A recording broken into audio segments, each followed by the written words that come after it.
আল্লাহ সুবহানাহু ওয়া তাআলা যে বলছেন সূরা আনফালের 7 নম্বর আয়াত, ওয়া'আইদতু লাহুম মাসতাতা'তুম মিন কুওয়া, তোমরা যথাসাধ্য শত্রুদের মোকাবেলা করার জন্য নিজেদের শক্তিমত্তা নিয়ে প্রস্তুত হও। এই শক্তিমত্তা দিয়ে তাফসীরকাররা ব্যাখ্যা করছেন এটা হতে পারে শারীরিক শক্তি, এটা হবে সামরিক শক্তি, এটা হবে ঈমানী শক্তি, এটা হবে সামাজিক রাষ্ট্রীয় কাঠামোগত শক্তি। সব শক্তির মধ্যে অন্তর্ভুক্ত হবে একজন মুমিন হিসেবে তাকে অবশ্যই শক্তিশালী হতে হবে। তো এই শক্তিশালী হওয়ার মাধ্যম সেটা হচ্ছে আর রিয়াদা, শরীর চর্চা, ব্যায়াম, খেলাধুলা করা।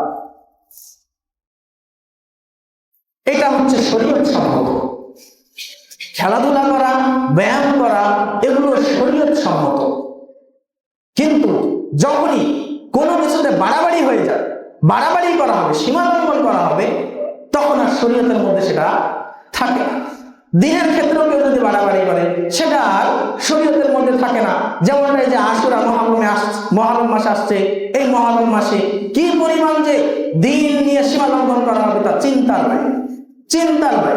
ঢাকা শহরে গেলে, মিরপুর এলাকা, এই অঞ্চলগুলোতে গেলে বোঝা যাবে যে কি পরিমাণে তারা আসলে দিনটাকে নিয়ে বাড়াবাড়ি, নিজেকে রক্তাক্ত করবে, নিজের শরীর পোড়াবে, আরো বিভিন্ন কিছু করবে যেগুলো ইসলামের সাথে সম্পূর্ণ সাংঘর্ষিক, যেগুলো ইসলাম কখনোই সাপোর্ট করে না। তো ইসলাম প্রত্যেকটা ক্ষেত্রেই, ইসলামের প্রত্যেকটা জায়গাতেই মধ্যম পন্থা অবলম্বন করে।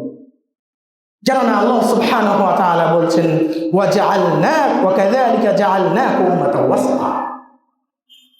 অনুরূপভাবে আমি তোমাদেরকে মধ্যমপন্থী উম্মত বানিয়েছি। আল্লাহ সুবহানাহু ওয়া তাআলা আমাদেরকে যেহেতু মধ্যমপন্থী উম্মত বানিয়েছেন, সুতরাং প্রত্যেকটা ক্ষেত্রেই আমাদের মধ্যম পন্থায় থাকতে হবে।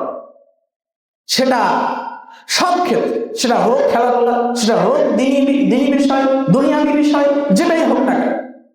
কিন্তু যখনই আমরা বাড়াবাড়ি করব, যখনই আমরা সীমা লঙ্ঘন করব, মধ্যম পন্থার মধ্যে থাকবো না, তখন আর ইসলামের মধ্যে সেটা থাকে না। খেলাধুলা, শরীর চর্চা করা এটা অবশ্যই শারীরিকগতভাবে অনেক ক্ষেত্রে উত্তম হবে।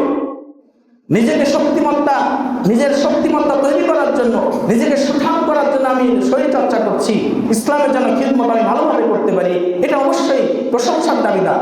এটা অবশ্যই সে কারণে নেকিও সে পাবে। সে ব্যায়াম করে নেকি পাবে যদি নিয়তটা তার সঠিক হয়, সে খেলাধুলা করে নেকি পাবে যদি নিয়তটা সঠিক হয়। কিন্তু যদি আমরা এই ক্ষেত্রে সীমা লঙ্ঘন করে ফেলি, এক্ষেত্রে আমরা অশ্লীলতার প্রচার করি, এই ক্ষেত্রে জুয়াবাজি করি, খেলতামাশা করি, যেগুলো কখনোই ইসলাম সাপোর্ট করে না, সেগুলি হচ্ছে সীমা লঙ্ঘন। আর যেই সীমা লঙ্ঘনের প্রত্যেকটা মানুষ এখন আমরা দাসে পরিণত হয়েছি। এই বিশ্বকাপকে কেন্দ্র করে আমরা প্রতিটা মুসলিম, খ্রিস্টান, ইহুদি, যত মানুষ রয়েছে পৃথিবীতে, এই পৃথিবীর 1/3 মানুষ দাসে পরিণত হয়ে গেছে এই বিশ্বকাপ।